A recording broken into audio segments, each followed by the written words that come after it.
The scent of pine and winter filled the great hall, but beneath it lurked something more primal, the unmistakable musk of alphas gathering for the seasonal claiming.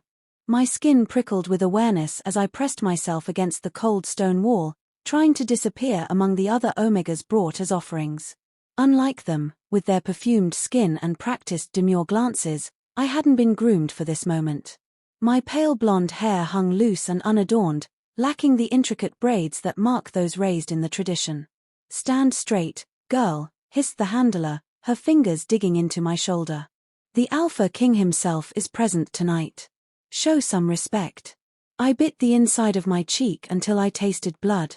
Respect was a luxury afforded to those who weren't bartered away to appease powerful men. 3 days ago, I had been gathering herbs in the forest that bordered our struggling village when the council elders came to my cottage with their proposition, my freedom, in exchange for our town's protection. My grandmother's silver pendant hung heavy against my chest, hidden beneath the thin ceremonial dress they'd forced me into. "Remember, Ara," she had whispered before she died. "Your heart is the one thing they cannot take unless you surrender it." The pendant was engraved with a wolf curled protectively around a moon, a symbol from the old religion before alphas ruled with iron fists and omegas became currency. The massive oak doors at the end of the hall swung open and the room fell into immediate silence. Even the air seemed distill as though the entire gathering held its breath.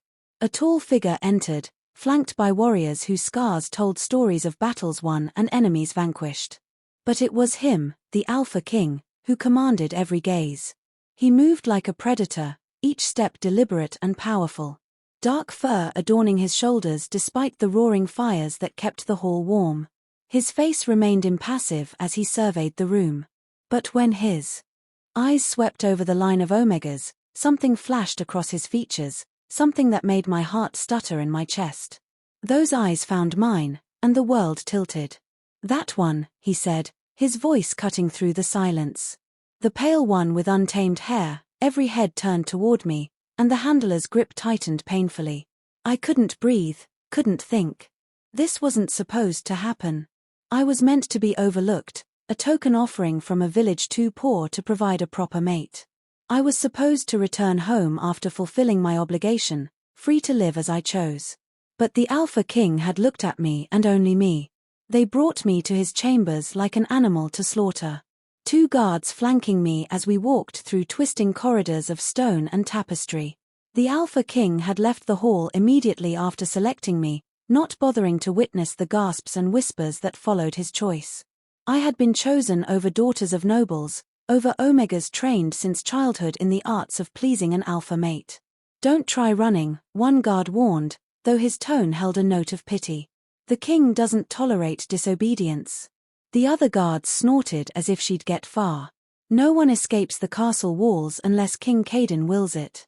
Caden. Even his name felt like a blade against my skin. The chamber door loomed before us, intricately carved with scenes of wolves hunting beneath a full moon. My grandmother's stories came rushing back. Tales of alphas who transformed under moonlight, becoming the beasts whose spirits they carried. Tales I had dismissed as the fanciful imaginings of an old woman trying to make sense of a cruel world. "Wait here," the first guard instructed, knocking firmly on the door before both men retreated down the corridor, leaving me alone. My fingers found my grandmother's pendant, clutching it through the fabric of my dress. If I ran now, would I make it even to the end of this corridor before being captured? And what would happen to my village when the Alpha King's rage descended upon them for my disobedience? The door swung open, and heat billowed out from within. Not the comfortable warmth of a home hearth, but the oppressive heat of a forge, the kind that remakes metal into weapons. "Enter." His voice carried no emotion, yet commanded absolute obedience. My legs moved of their own accord, carrying me into a chamber larger than my entire cottage. Furs covered the stone floor, and a massive bed dominated one wall. Its posts carved from whole tree trunks, still bearing their bark. A fire roared in a hearth big enough to roast a deer, casting dancing shadows across walls adorned with weapons and maps. The Alpha King, Caden, stood by a table laden with fruits, meats, and wine. He had removed his ceremonial furs, revealing broad shoulders beneath a simple linen shirt.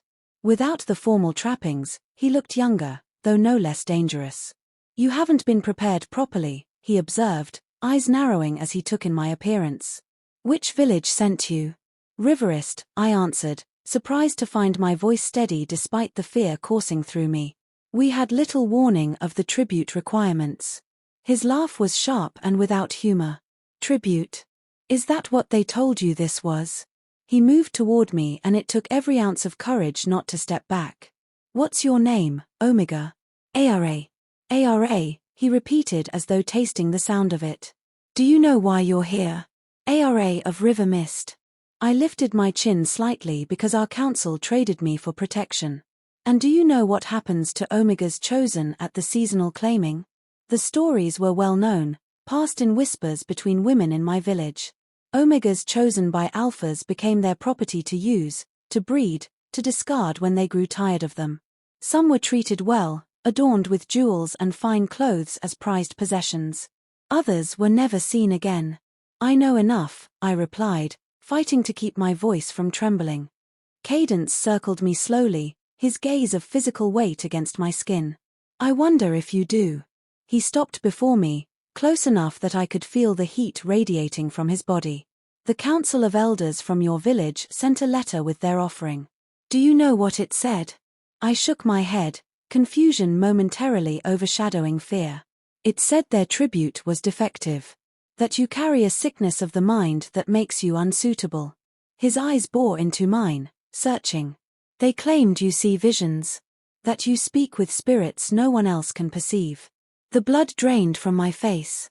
The sickness had been my deepest secret, shared only with my grandmother, who had the same gift. After her death, I had grown careless.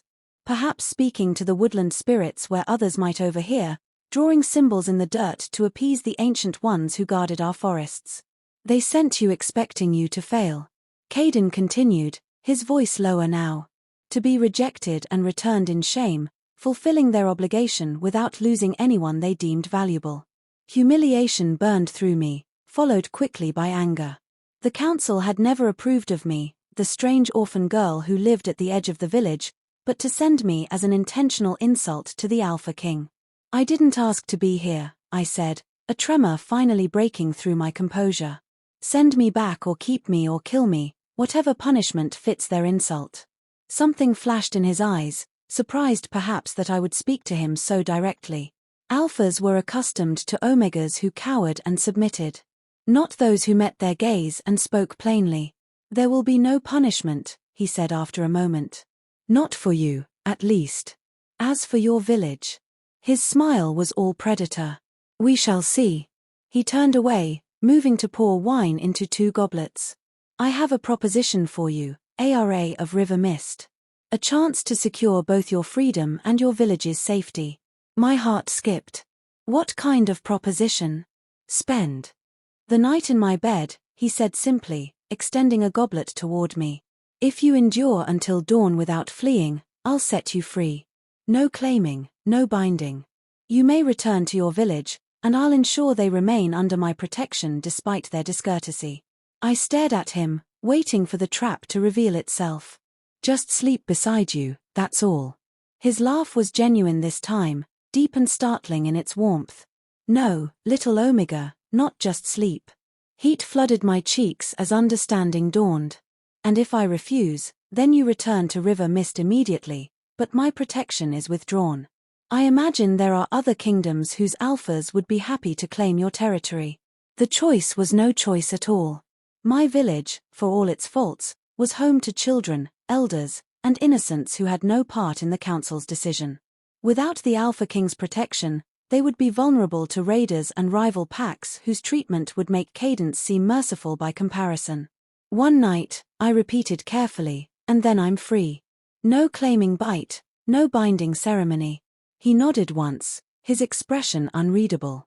"One night, your courage for your freedom." I reached for the goblet he still held extended, our fingers brushing as I took it. A jolt of something electric passed between us, making my breath catch. His nostrils flared slightly, and I wondered if he could smell the fear. And something else, something I refused to acknowledge on my skin. "What happens now?" I asked, taking a small sip of wine to steady myself. Cadence's eyes darkened as he watched my lips touch the rim of the goblet. Now we wait for nightfall. And then, ARA of river mist, we discover what you're truly made of. Outside the chamber window, the sun was already beginning its descent toward the horizon, painting the sky in violent strokes of crimson and gold. In just a few hours, I would either secure my freedom or lose it forever in the bed of the Alpha King. A man who had chosen me for reasons I couldn't begin to understand, but whose gaze held secrets as dark and deep as the approaching night. I paced the chamber as Caden watched from a chair by the fire, his presence filling the room even in silence. Each time I completed a circuit, I felt his eyes tracking me, studying my movements with an intensity that made my skin prickle. "Are you planning an escape route?" he asked finally, amusement coloring his tone. "The windows are too high. The door will be guarded and I'm faster than you."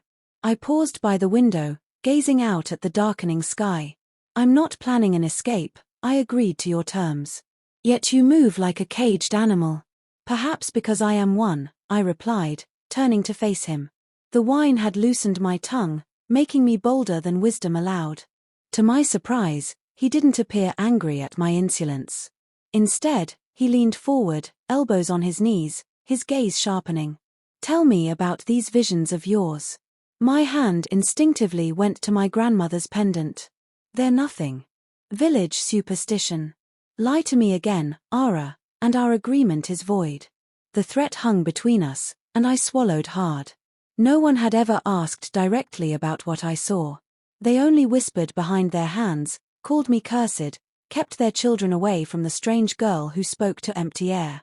"I see echoes," I said carefully. "Sometimes of what was, sometimes of what might be, and sometimes," I hesitated, knowing how mad it would sound. "Go on," he prompted, his voice unexpectedly gentle. "Sometimes I see beings that others don't. Spirits that dwell in the forests, the rivers, the stones." I waited for the dismissive laugh, the accusations of lies or madness.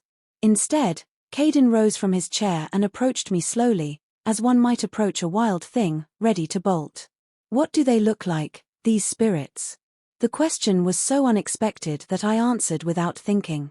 "Like shadow and light woven together, like wind given form, they speak without words and move between spaces that shouldn't exist." He stood before me now, close enough that I could see flecks of amber in his dark eyes. "And what do they tell you, these wordless spirits?" "Warnings mostly, where not to walk in the forest, which plants will heal and which will poison." I took a steadying breath. 3 days ago, they warned me about men coming to my door. I ignored them. Something shifted in his expression. A recognition perhaps, or understanding. "Your grandmother had the same gift." It wasn't a question, but I nodded. "How did you know?" "The pendant you keep touching," he said, his gaze dropping to where my hand still clutched the silver wolf and moon through my dress. "May I see it?" Reluctantly, I pulled the chain over my head and held it out to him, the silver catching the firelight. He didn't take it from me, only leaned closer to examine the engravings. "Moon speakers," he murmured. "I thought they had all died out generations ago." "Moon speakers," Cadence straightened, his expression guarded once more. "An old bloodline rare among Omegas. There was a time when they were revered, not reviled." He gestured for me to put the pendant back on. "Your council knows nothing of what they've sent me." Before I could ask what he meant, a knock sounded at the door. Caden moved away from me, calling permission to enter. A young woman appeared, carrying a tray laden with more food and a steaming pitcher that filled the room with the scent of spiced cider. "Your bath is prepared in the adjoining chamber, my king," she said, keeping her eyes downcast. "And for the Omega as well, if she wishes." "Thank you, Mera," Kadan replied. When the door closed behind her, he turned to me. "You should eat, then bathe. Night approaches." The reminder of what awaited me sent a fresh wave of anxiety through my body. I moved to the table, more to have something to do than from actual hunger. As I selected a piece of bread, I noticed Caden watching me with an odd expression. "What?" I asked, suddenly. Self-conscious. Most Omegas brought here refuse food, either from fear or from years of training to maintain the slender figures alphas supposedly prefer. He gestured to the spread before us. Eat what you wish. You'll need your strength. The implication made heat rise to my cheeks, but I forced myself to eat methodically, knowing he was right. Whatever the night held, facing it with an empty stomach would only make it worse. When I had eaten my fill, Caden led me to a door I hadn't noticed before, opening it to reveal a smaller chamber lit by oil lamps. Steam rose from a copper tub large enough for two. The water's surface scattered with flower petals whose fragrance hung heavy in the air. Take your time, he said, stepping back. I'll bathe after you. I stood awkwardly, suddenly aware of how filthy I must appear to him. My hair tangled from the journey, my skin still bearing traces of forest soil beneath the ceremonial dress. Will you? I gestured vaguely, unable to voice the question. Understanding flickered in his eyes. I'll wait in the other room. Call when you're finished. He closed the door, leaving me alone with my thundering heart. I undressed quickly, setting my grandmother's pendant carefully on a small table beside the tub. The water was perfectly heated, and I sank into it with a sigh that was almost a sob. For a moment, I allowed myself to simply exist in the warmth, to pretend I was somewhere else, anywhere else. Reality intruded soon enough. As I washed, scrubbing away dirt and fear with soap that smelled of lavender and rosemary, I contemplated what lay ahead. One night in the Alpha King's bed. One night to endure whatever he demanded. And then freedom. I could do this. I had endured worse. The winter my parents died, leaving me alone at 12. The whispers and isolation as my strangeness became apparent.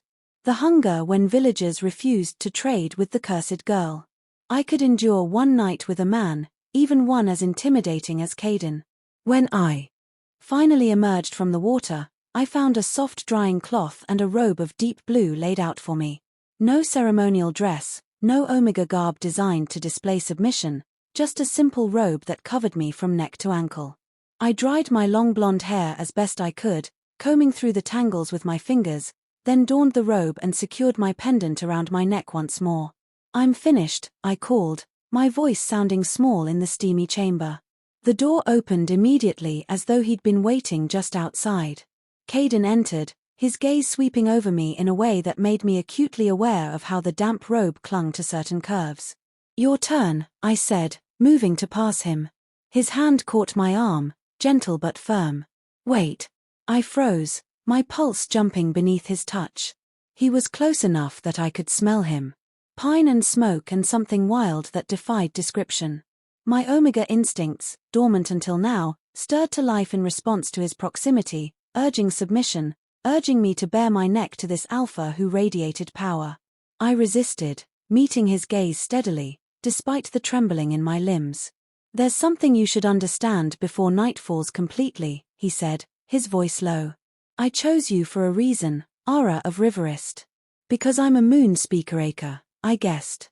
The unfamiliar term still strange on my tongue, his lips curved into a smile that didn't reach his eyes. That's part of it, but there's more.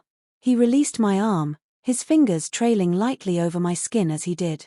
When I entered that hall tonight, I scented something I've been searching for my entire reign, something I'd begun to believe was merely legend. A chill ran down my spine despite the room's warmth. What did you scent? My faded mate. The words hung in the air between us. Heavy with implication. Faded mates were the stuff of old tales, an alpha and omega destined for each other, bound by forces beyond comprehension. Most dismissed such stories as romantic nonsense, a way to make arranged pairings more palatable. I took a step back. That's impossible. Faded mates don't exist, don't they? Caden challenged, his eyes gleaming with something primal. Then why did every alpha in that hall grow tense when you entered? Why did I know exactly where you stood before I even saw you? Why does your scent call to me like nothing I've ever encountered? If that were true, I countered. Why offer me freedom? Why not simply claim me? His expression darkened. Because a true mate cannot be taken, only given freely. And you, little Omega, are as wild and untamed as the spirits you commune with. He stepped closer again, and this time I held my ground. I want your surrender, ARA, but I want it given, not taken. So, this night is a test, I said, understanding dawning. To see if I'll submit willingly. This night is an opportunity, he corrected, for both of us to discover what lies between us. If you feel nothing by dawn, you're free to leave as promised. But if you feel even a fraction of what I sensed in that hall, he left the implication hanging. I lifted my chin. And if I walk away regardless, something dangerous flashed in his eyes. Then I'll let you go as promised. But know this, Moon Speaker. What exists between true mates doesn't fade with distance. It grows more painful, more demanding until it consumes you from within. Is that a threat? It's a warning from one who has witnessed it firsthand. He stepped away, creating space between us. I'll bathe now. Wait for me by the fire. As the door closed behind him, I leaned against the wall, legs suddenly weak. Faded mate. The concept was terrifying. Not because I didn't believe, but because deep down I feared he might be right. The jolt I'd felt when our hands touched. The awareness that hummed beneath my skin in his presence. The way my body responded to his scent despite my mind's resistance. These weren't normal reactions. I returned to the main chamber and stood before the fire, watching flames dance and trying to quiet my racing thoughts. Outside, night had fallen completely. The sky a canvas of stars beyond the window. Within the hour, I would be in Caden's bed, fulfilling my part of our bargain. But now the stakes had changed. This wasn't simply about enduring one night to gain freedom. This was about denying or accepting a bond that, if the legends were true, could tie me to this alpha forever. The door to the bathing chamber opened and Caden emerged, wearing only loose linen trousers that rode low on his hips. Water droplets still clung to his chest and shoulders, catching the firelight. Scars mapped his skin, the history of battles fought and won etched permanently into his flesh. "Are you afraid?" he asked, moving to stand beside me before the fire. I considered lying, then thought better of it. "Yes." "Of me or of what you might feel?" The question cut too close to my core. "Both," I admitted. He nodded as though my answer satisfied him. "Honesty. Good." He gestured toward the massive bed. "Shall we begin our night? All of Riverist." The moment had arrived. My heart pounded so loudly I was certain he could hear it. One night to endure, one night to resist the pull I already felt toward this alpha who claimed to be my fated match. One night to secure my freedom or surrender it forever. I moved toward the bed, each step feeling like a choice between two destinies. Behind me, I felt rather than heard Caden follow a predator patient in his pursuit, confident that his prey had nowhere to run that he couldn't follow. As I reached the edge of the bed, his voice came low and intimate near my ear. "Remember, little Omega, if you endure until dawn, you're free." But first, his fingers brushed the hair from my neck, sending shivers cascading down my spine. "Let's see what you're made of." His touch lingered at the nape of my neck, a ghost of pressure that made my pulse race. I stood frozen, caught between the instinct to flee and the inexplicable urge to lean into his warmth. "Turn around," Caden commanded softly. I obeyed, though not from submission. I needed to see his face, to read the intentions behind those amber-flecked eyes. He stood close, too close. His bare chest rising and falling with each measured breath. The scars I'd glimpsed earlier told stories of violence, of battles survived, of pain endured. Without thinking, I raised my hand toward a particularly jagged mark that ran from his collarbone to his ribs. He caught my wrist before I made contact. His grip firm but not painful. "Curious little moon speaker," he murmured. "Always reaching for what others fear to touch. How did you get this one?" I asked, my voice barely above a whisper. Something dark passed over his features. "An assassination attempt 3 years ago. The Wolf killer believed an Omega's blade would be too insignificant for an Alpha to detect until too late." Was he right? He corrected, was nearly right. I survived only because the poison on her blade was diluted. His thumb traced circles on the inside of my wrist, sending tendrils of heat up my arm. Since then, I've learned to trust no one's submission at face value. The implication hung between us that my resistance, my refusal to cower, was precisely what had drawn him to me in that hall of perfumed, well-trained omegas. "Is that why you offered me this bargain?"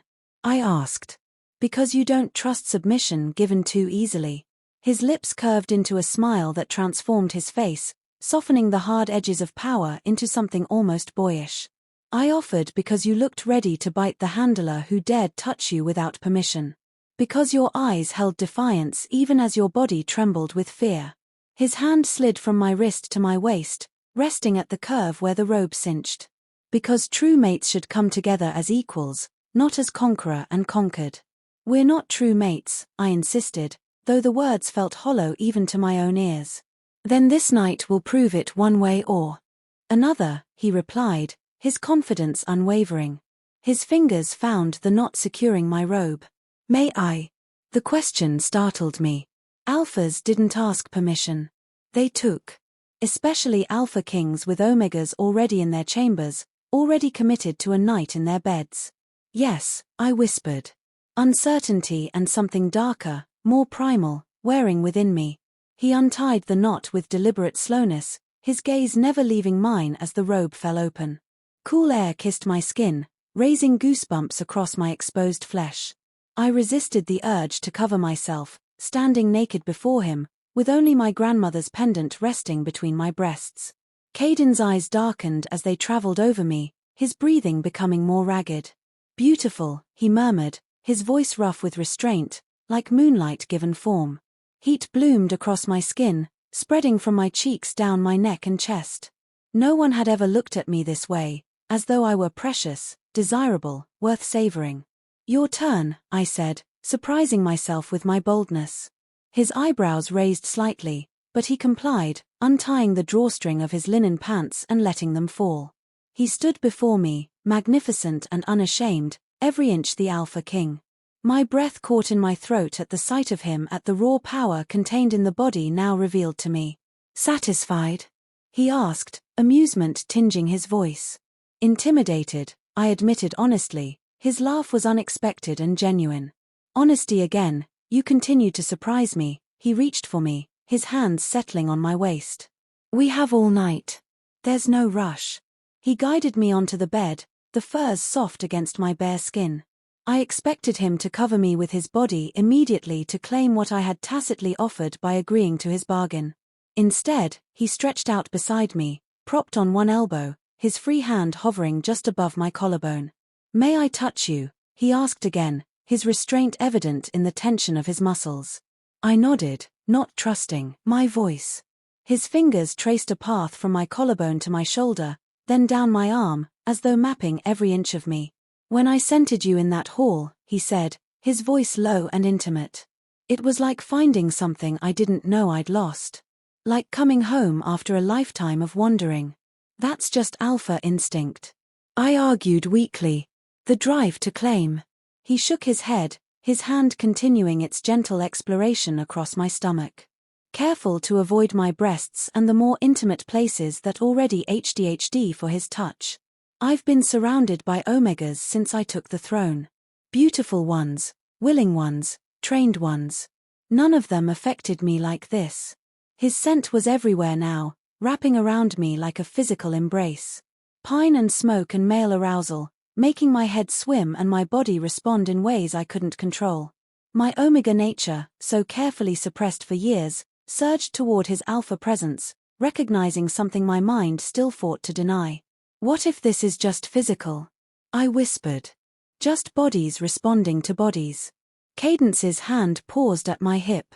"Then why can I sense your thoughts before you speak them? Why did I know to bring you blue robes when I've never seen you wear them? Why does every instinct I possess scream that you belong with me, beside me, under me?" His words sent a shiver through me that had nothing to do with fear. "Because you're an alpha king, used to getting what you want. Because we're faded," he countered, leaning closer until his lips hovered just above mine. "Tell me you don't feel it too, Arara. Lie to me if you can." I couldn't lie. Not when his proximity made my skin burn with need. Not when his scent clouded my thoughts. Not when everything within me strained toward him like a flower seeking sun. Instead of answering, I closed the distance between us, pressing my lips to his in a kiss born of curiosity as much as desire. For one heartbeat, he remained still, as though shocked by my initiative. Then he responded with a hunger that stole my breath, his hand sliding into my hair to cradle my head as he deepened the kiss. The touch of his lips against mine sent electricity racing through my body, igniting a fire that consumed rational thought. I moaned against his mouth, my hands finding purchase on his shoulders, nails digging into skin as I pulled him closer. He broke the kiss, both of us gasping for air. "Do you believe me now?" he asked, his voice strained with the effort of restraint. "I believe there's something between us," I admitted. "Whether it's fate or chemistry, I don't know." He smiled, satisfaction gleaming in his eyes. "Then let me convince you." His mouth found mine again, more demanding this time as his body shifted to cover mine. The weight of him pressing me into the furs felt right in a way I couldn't explain, as though my body had been designed to receive his. His hands explored me more boldly now, cupping my breast, thumb brushing over the sensitive peak until I arched into his touch with a gasp. "Tell me what you want," he murmured against my throat, where his lips traced a burning path toward my pulse point, dangerously close to where a claiming bite would mark me as his forever. "I don't know," I whispered truthfully. This terrain was unfamiliar, my body's responses new and overwhelming. "Then let me show you," he replied, his mouth continuing its journey downward. What followed was a slow, exquisite education in pleasure. Caden's hands and mouth discovered places I hadn't known could bring such sensation, drawing sounds from me I'd never made before. Each touch, each kiss seemed designed to break down my resistance to prove the connection between us transcended the physical. And it was working. When his fingers finally slipped between my thighs, finding the slick evidence of my desire, I cried out, my body jerking at the intensity of sensation. "So responsive," he murmured against my breast where his mouth had been teasing the sensitive peak. "So perfect for me." "Caden," I gasped as his fingers moved with deliberate skill, building a pressure within me that threatened to shatter my composure entirely. "Say it again," he commanded, his eyes finding mine in the firelight. "Say my name." "Caden," I repeated, my voice breaking as his touch brought me closer to some precipice I'd never approached before. Something primal flashed in his expression. "Mine," he growled, his control slipping for the first time. "Say it, Alara. Tell me you're mine." The demand cut through the haze of pleasure, reminding me of what was at stake. Freedom versus submission, independence versus belonging, my village's safety versus my own autonomy. I turned my face away, unable to give him what he wanted. Even as my body betrayed me, responding to his every touch as though made for him. He didn't force the issue, didn't demand the acknowledgement again. Instead, his movements became more deliberate, more focused, driving me toward a peak I couldn't resist. When it crashed over me, wave after wave of blinding pleasure, I cried out his name again, my body convulsing beneath his skilled touch. As I lay gasping, trembling in the aftermath, he kissed me gently, giving me a moment to recover, but I could feel his restraint in the tension of his muscles. In the hardness pressed against my thigh. "The night is young," he whispered against my ear. "And I'm far from finished with you, little moon speaker." What followed blurred into a tapestry of sensation and emotion. Caden was by turns gentle and demanding, tender and possessive. He brought me to that peak again and again until I was boneless and pliant beneath him. Only then, when I was mindless with pleasure, did he position himself between my thighs, the question in his eyes requiring no words. I nodded, beyond resistance, beyond denial of what my body and perhaps my heart already knew. He entered me slowly, giving me time to adjust to the intrusion, his eyes never leaving mine as he claimed me in the most fundamental way. The discomfort was brief, overwhelmed by the sense of rightness, of completion I felt with him inside me. "Caden," I breathed, my hands clutching at his back as he began to move. "Myara," he responded, his voice raw with emotion I hadn't expected from the powerful Alpha King. "My mate." I didn't contradict him this time. Couldn't. When every thrust seemed to bind us more tightly together. When his scent and mine blended into something new, when the pleasure building between us felt too profound to be merely physical. Our bodies moved together as though we'd done this 1,000 times before, finding a rhythm that built steadily towards something greater than the peaks I'd already experienced. Cadence control began to slip, his movements becoming more urgent, more primal. His mouth found my neck, teeth grazing the sensitive skin where a claiming bite would mark me as his forever. Fear and desire welled within me. "No," I gasped, even as my body arched toward his mouth. "You promised." "No claiming." He groaned against my skin. The sound almost pained, but lifted his head, pressing his forehead to mine instead. "I know what I promised," he gritted out. "But gods, Ara, you're making it difficult to remember why." The honesty and his struggle touched something within me. This powerful alpha, this king who could take whatever he wanted, was fighting his most basic instincts to honor his word to me. Our pace quickened, the pleasure spiraling higher, tighter, until I felt myself balanced on the edge of something monumental. "Let go," Caden urged, his voice strained with his own approaching release. "Let go for me, Ara." I did, shattering around him with a cry that might have been his name. Might have been a prayer. He followed immediately, his powerful body tensing above me as he found his own completion. My name a benediction on his lips. Afterward, we lay tangled together, sweat cooling on our skin, heartbeats gradually slowing. Cadence's weight pressed me into the furs, but I made no move to dislodge him, finding comfort in the solid reality of him. "Do you believe me now?" he asked finally, his voice soft in the quiet chamber. I didn't answer immediately, taking inventory of my body, my emotions. What had happened between us transcended physical pleasure. That much I couldn't deny. But did it mean we were fated? Did it mean I should surrender my hard-won independence to become his queen, his mate, his? "I believe there's something powerful between us," I admitted carefully. "But I need time to understand what it means." He rolled to his side, taking his weight off me, but keeping me close, one arm draped possessively across my waist. "Dawn is still hours away," he reminded me. "You don't have to decide anything yet." I traced the line of his jaw with my finger, studying the face that had seemed so cold and impassive in the great hall, now softened by satiation and something that looked dangerously like tenderness. "Tell me about your mother," I said, the question appearing in my mind from nowhere. Surprise flickered across his features. "My mother? Was she like me? A moon speaker acre?" Understanding dawned in his eyes. "Ah, no. But she knew of them. She was the one who taught me the old stories, the old ways. Before politics and power reduced omegas to commodities and alphas to tyrants." His finger traced idle patterns on my bare hip. "She would have liked you." Would have. Pain shadowed his expression. "She died when I was 14, the same night my father was assassinated." The pieces began to align in my mind. His distrust of easy submission, his scars, the weight he carried as a king who had ascended the throne too young. "I'm sorry," I said simply. He nodded acknowledgement, then asked, "And your parents? You mentioned your grandmother, but not them." "Fever took them both the same winter, 10 years ago," I answered. "The old grief a dull ache now. My grandmother raised me after, taught me what she could of her gifts before she passed 3 years ago. Leaving you alone, unprotected." I bristled slightly at the implication. "I protected myself. I learned to live with the whispers, the fear, the isolation." His eyes softened. "I didn't mean to imply weakness, quite the opposite.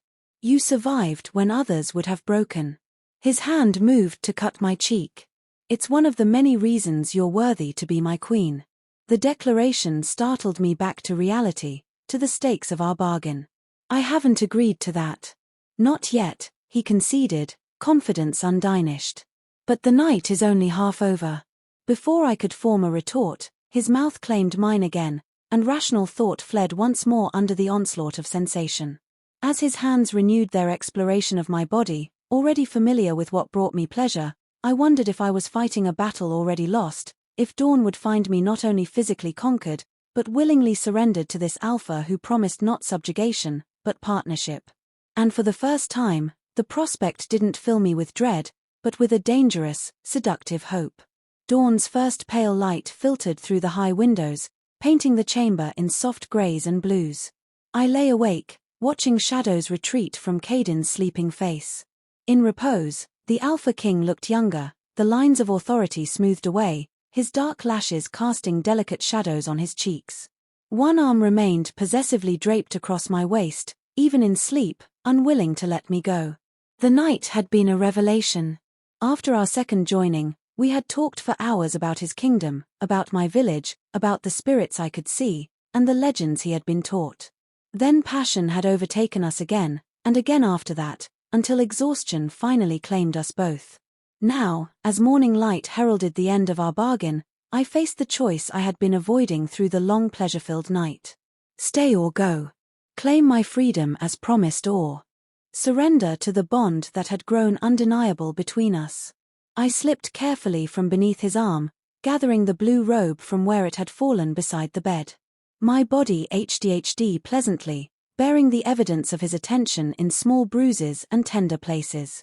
As I secured the robe around me, I moved to the window, gazing out at the fortress walls and beyond them, the distant smudge of forest that eventually led to River Mist, home, or at least the closest thing to home I had known. But what awaited me there? Suspicion, isolation. The council's anger when they discovered their plan to insult the Alpha King had backfired. I would return no more welcome than when I left. Perhaps even less so. Yet it would be freedom. Freedom I had earned through the night just past. Freedom to choose my own path. Beholden to no Alpha, no matter how compelling. You're still here. Cadence's voice, rough with sleep, startled me from my thoughts. I turned to find him sitting up. The furs pulled at his waist. His eyes intent upon me. Dawn has just broken, I replied, gesturing to the window. Our bargain is complete. I endured the night. So you did. His expression remained carefully neutral, but I sensed the tension beneath his calm exterior, and more than endured, I think. Heat rose to my cheeks at the memory of how enthusiastically I had participated in our final coupling, how I had taken the initiative, explored his body with the same thoroughness he had shown mine. The bargain stands, he continued when I didn't respond. You're free to return to River Mist with my protection guaranteed for your village. I studied him, trying to reconcile this honorable man with the cold, imposing figure who had selected me from the line of Omegas. Just like that, after everything you said about faded mates, about the pain of separation, something flashed in his eyes. Pain perhaps, or resignation. I keep my word, ARA always. He rose from the bed, magnificent in his nakedness, and reached for his discarded trousers. I'll have guards escort you home. You'll want to leave before the court awakens and begins its gossip. As he dressed, I remained by the window, conflicted. He was giving me exactly what I had wanted, what I had agreed to this arrangement for, freedom. Yet the prospect of walking away from him, of never again feeling his touch or seeing his rare, transformative smile, created an ache in my chest I hadn't anticipated. What if I stayed? The question escaped before I could reconsider it. Caden went still, his back to me as he fastened his trousers. Don't toy with me, little Omega, he said, his voice dangerously soft. Not about this. I'm not toying, I replied, taking a step toward him. I'm asking what would happen if I chose to stay. He turned slowly, his expression guarded, but his eyes burning with something I recognized now as hope. If you stayed, you would be my queen, my mate, my equal in all things. Equal? I repeated skeptically. An Omega as equal to the Alpha King. The court would never accept it. The court would have no choice. He closed the distance between us, his hands coming to rest lightly on my shoulders. But I won't lie to you, Alara. It wouldn't be easy. There would be resistance, challenges to your authority, perhaps even danger, like the Omega assassin who gave you that scar. His lips curved into a grim smile. Precisely like that. There are those who believe Omegas should remain possessions, not partners. They would see you as a threat to the natural order. I considered this, weighing the danger against the promise of belonging, of purpose beyond mere survival. And what of my gifts, the visions, the spirits? The moon speakers of old were advisors to kings, bridges between the physical world and the realm of spirit, Cadence said, his thumbs tracing small circles on my collarbone. Your gifts would be honored, not hidden. Used for the benefit of the kingdom, not feared as witchcraft. The prospect was seductive, to be valued. For the very thing that had made me an outcast. To use my strange abilities openly instead of in secret. And us, I asked, my voice barely above a whisper. What would become of us beyond politics and position? Something softened in his gaze. We would be what we are meant to be, partners, lovers. His hand moved to rest against my stomach, the gesture unexpectedly intimate. Eventually parents to heirs who might carry both our strengths. The image his words conjured, children with his strength and my sight, raised not in fear but in pride, sent an unexpected yearning through me. Children had seemed an impossibility in River Mist, where no man would court the strange Omega who spoke to empty air. I don't know how to be a queen, I admitted, voicing the fear that lurked beneath the others. And I didn't know how to be a king when my father's crown was placed on my head. Caden replied, we learn. We adapt. We grow into the roles fate assigns us. His hands moved to cut my face. But know this, Aura of River Mist. I want you for far more than your title or your womb or even your gifts. I want you for the fire that burns within you. The courage that made you meet my gaze when others cowered. The honesty that refuses flattery or false submission. His words wrapped around my heart, squeezing until it was difficult to breathe. This was what I had never expected to find. Not just desire or protection, but recognition. To be seen, truly seen for all that I was. I'm afraid, I confessed, leaning into his touch despite myself. Of what? Of losing myself. Of becoming just an extension of you, your power, your will. I swallowed hard. I fought too hard for my independence to surrender it. Even for this connection between us, understanding dawned in his eyes. You think accepting the mate bond means surrendering yourself. Doesn't it? Isn't that what being claimed means? Becoming property, an extension of your alpha's will? Caden shook his head, his expression turning fierce. Not between. True mates, never between us. His hands slid down to grasp mine. Come with me. There's something you should see. Curious despite my uncertainty, I allowed him to lead me to a heavy wooden door on the far side of the chamber. It opened to reveal not another room, but a narrow spiral staircase carved into stone. Where does this lead? I asked as he took a lamp from the wall. To the reason I believe we're faded, he replied cryptically, guiding me up the winding steps. We climbed in silence, the narrow passage forcing us to proceed single file. After what felt like hundreds of steps, we emerged into a circular chamber at the top of a tower.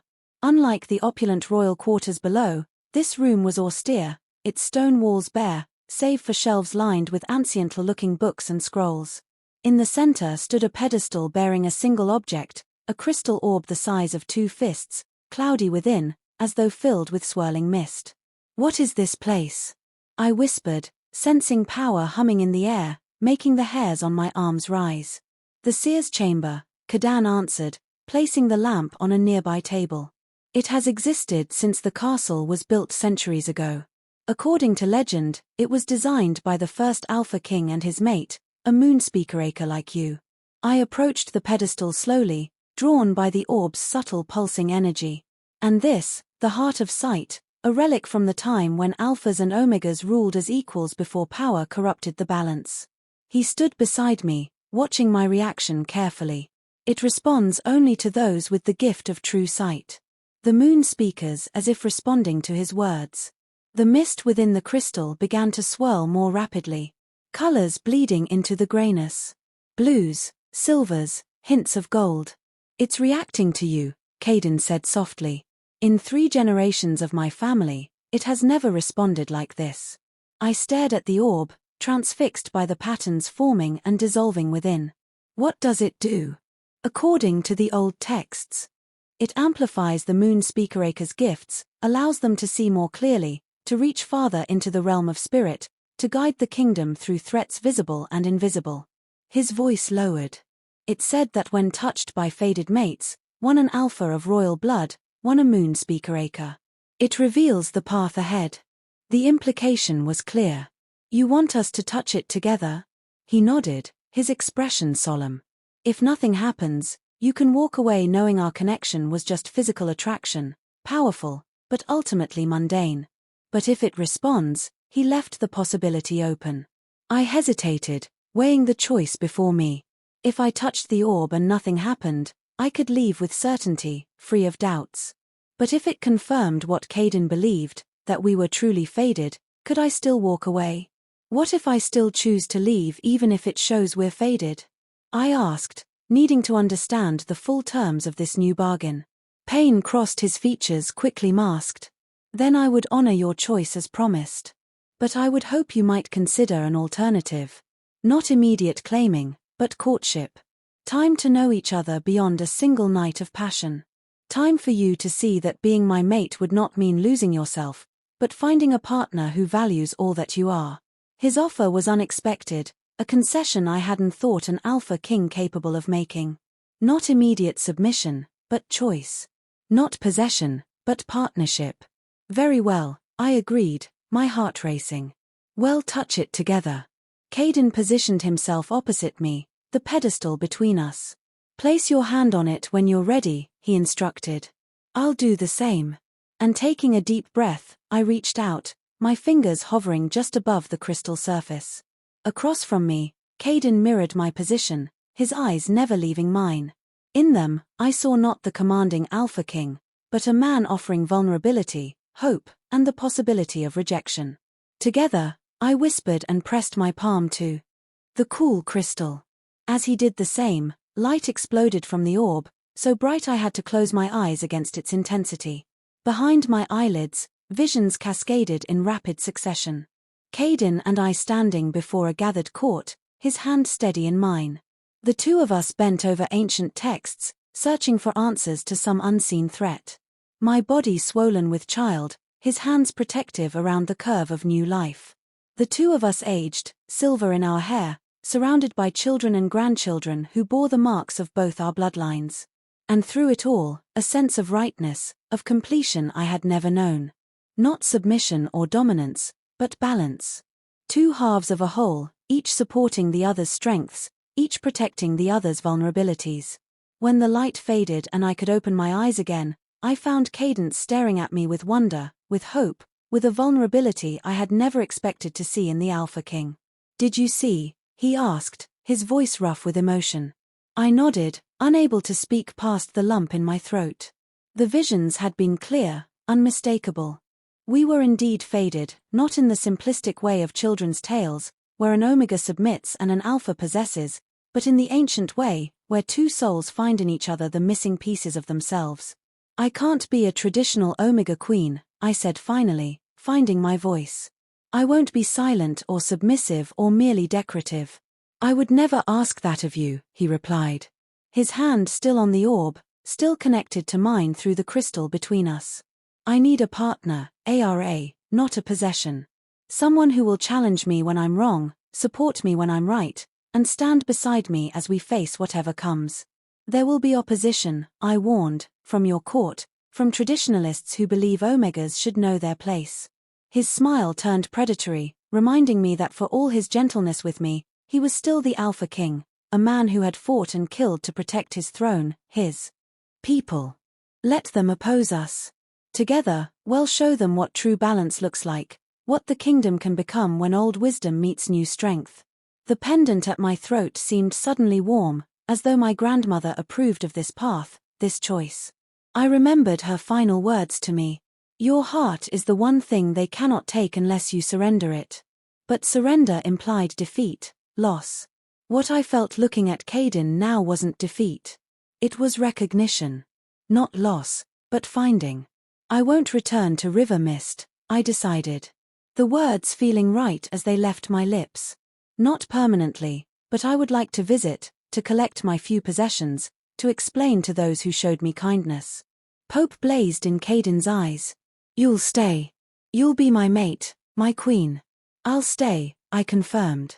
Not because you've conquered me or claimed me, but because I choose this path, choose you. With open eyes, he came around the pedestal then, gathering me in his arms with a gentleness that belied his strength. My arm murmured against my hair. My moon speaker acre, my queen. I leaned into his embrace, feeling for the first time the rightness of belonging without the fear of losing myself. "My Caden," I replied, lifting my face to his. "My king, my mate." When his lips met mine, it was a sealing of promises, a beginning rather than an ending. I had entered his chamber as a sacrifice, expecting to endure a night of submission to secure my freedom. Instead, I had found a partnership I never dreamed possible. A future where my strange was not a curse but a gift. Where the very things that had made me an outcast made me invaluable. Later, as we descended the spiral staircase hand in hand, I glanced back at the crystal orb, now glowing softly in the morning light. It had shown me not just visions of a shared future, but the truth I had been fighting since Caden first looked at me in that great hall. That sometimes freedom isn't found in isolation or independence, but in the courage to trust another. "Soul with your heart. What are you thinking?" Caden asked as we reached the bottom of the stairs. I smiled up at him, no longer afraid of what lay ahead. "That I didn't just endure the night in your bed, Alpha King. I found my destiny there." His answering smile was like the sun breaking through clouds, transforming his face from handsome to breathtaking. "And I found mine in the Omega who dared to meet my gaze when all others looked away." He lifted my hand to his lips, pressing a kiss to my knuckles. "Welcome home, my queen." Home. Not a place, but a person. Not a surrender, but a choice. As Caden led me back toward the royal chambers, where we would begin the work of transforming an ancient kingdom, I felt my grandmother's pendant warm against my skin, a reminder of where I had come from, and a blessing for where I was going. The night I had agreed to endure had ended, but the life I had chosen was just beginning. And for the first time in my memory, I was not afraid of what the future held. Because whatever came, we would face it together. Alpha and Omega, king and queen, fated mates, bound not by force or tradition, but by choice and recognition of the soul that completed our own.